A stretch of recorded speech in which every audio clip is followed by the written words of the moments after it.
ఇక చాలు. Saint Augustine అన్న స్టేట్మెంట్ గుర్తుందా?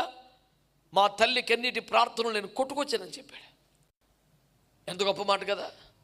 దేవునికి వ్యతిరేకంగా బతికిన వ్యక్తి అంట, ఇష్టానుసారంగా జీవించాడంట, ఘోర పాపాల్లో బతికాడంట. అసలు అటు మారుతాడని ఎవరు ఊహించలేని పరిస్థితి. కానీ ఆయన పేరుని డైరెక్ట్గా పలికి సాహసం ప్రపంచం చేయలేకపోతుంది. సెయింట్ అగస్టిన్ అనాల్సి వస్తుంది. There is nobody in the whole world to call him by name.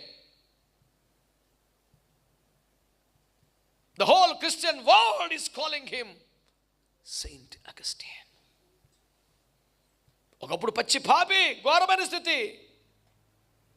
ఆయన సాక్ష్యం, నా తల్లి కన్నీటి ప్రార్థనలను కొట్టుకొచ్చేసానని. నువ్వు ఆయన పాద సన్నిధిలో ఉండే సౌభాగ్యానికి కారణం ఎవరి కన్నీరో, ఎవరి కష్టమో, ఎవరి ప్రార్థనలో, ఎవరి చేతులు ఎత్తారో, ఎవరు మొర్ర పెట్టారో, ఎవరు ఉపవాసాలు ఉన్నారో, ఎవరు నీ పక్షంగా విజ్ఞాపన చేశారో. మోషే ఆ రాత్రి అంతా దేవుని సన్నిధిని అడ్డుపడినట్టుగా ఎవరు అడ్డుపడ్డారో? అబ్రహాము ప్రార్థన బట్టి లోతు తప్పించబడెను. నువ్వు ఈ ఉగ్రతలోంచి, బాధలోంచి, యాక్సిడెంట్ తప్పించబడ్డానికి ఎవరి ప్రార్థన కారణమైందో? కృప పొందిన కాలం నీకుంది, ఆదరించబడ్డ కాలం నీకుంది, విమోచించబడ్డ కాలం నీకుంది, నీ పక్షముగా యుద్ధములు చేయబడ్డ కాలం నీకుంది. అయితే ఇప్పుడు వచ్చిన కాలం తీర్పు కాలం. ఎప్పటికి ఎలాగ ఉండదు అనుకున్నావు జీవితం?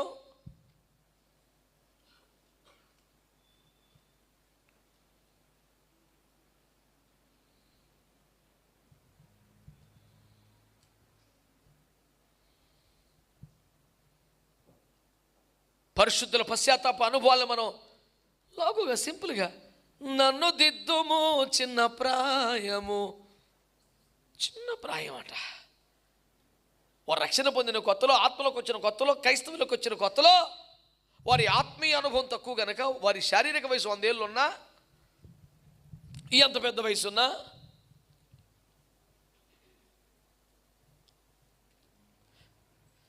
చిన్నోని ప్రభు, ఇందులో నాకు పెద్ద అనుభవం లేదయ్యా, నీలో నన్ను నడిచిన తక్కువ నాయనా, నన్ను కనికరించి బాబని దండం పెట్టి పరిస్థితి. ఏదో ఒక కార్డు వాడి ఏదో విధంగా కృప పొంది ఇలాగ గింటుకొచ్చేవి ఇన్ని సంవత్సరాలు. గుర్తుపెట్టుకోండి దేవుని బిడ్డలారా.